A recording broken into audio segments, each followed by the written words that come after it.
Financial बकवास में आपका स्वागत है। आज हम देखेंगे म्यूचुअल फंड क्या होता है। म्यूचुअल फंड, जिसे हिंदी में हम पारस्परिक निधि भी कहते हैं, जो एक प्रकार का सामूहिक निवेश होता है।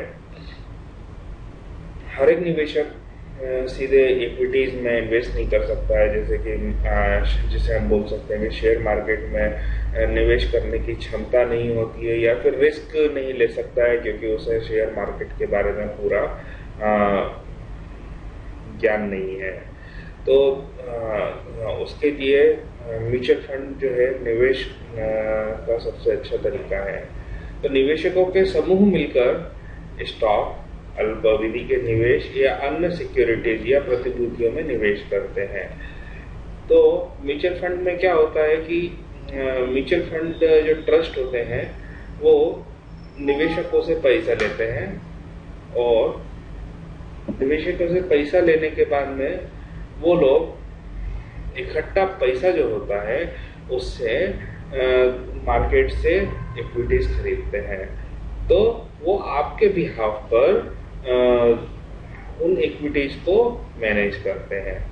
तो म्यूचुअल फंड में फंड प्रबंधक होता है जो फंड के निवेशों को निर्धारित करता है और लाभ और हानि का हिसाब भी रखता है। इस प्रकार फायदे नुकसान को निवेशकों में बांट दिया जाता है। स्टॉक बाजार की पर्याप्त जानकारी न होने पर भी निवेश की इच्छा रखने वालों के लिए एक सुलभ मार्ग म्यूचुअल फंड होता है।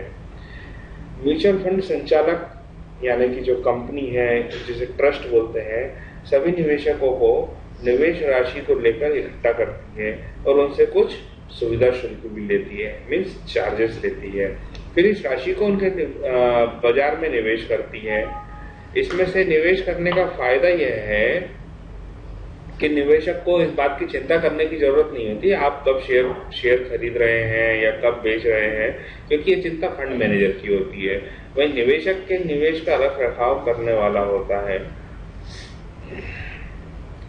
एक दूसरा लाभ ये भी होता है कि छोटे निवेशक बहुत कम राशि, जैसे 100 रुपये प्रति माह तक निवेश कर सकते हैं।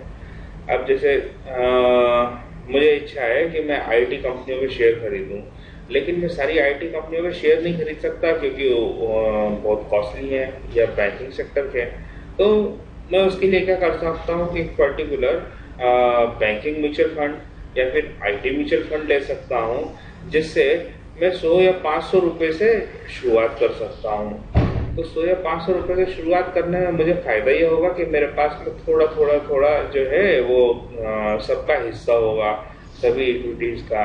और अगर वो शेयर मार्केट में उनका परफॉर्मेंस बहुत अच्छा होता है तो मुझे उसका फायदा जो है उसी अनुपात में मिल जाएगा, और अगर नुकसान होता है तो वो भी उसी अनुपात में होगा।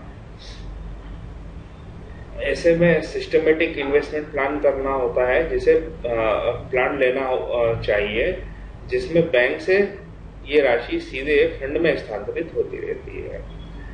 तो म्यूचुअल फंड में आज इतना ही।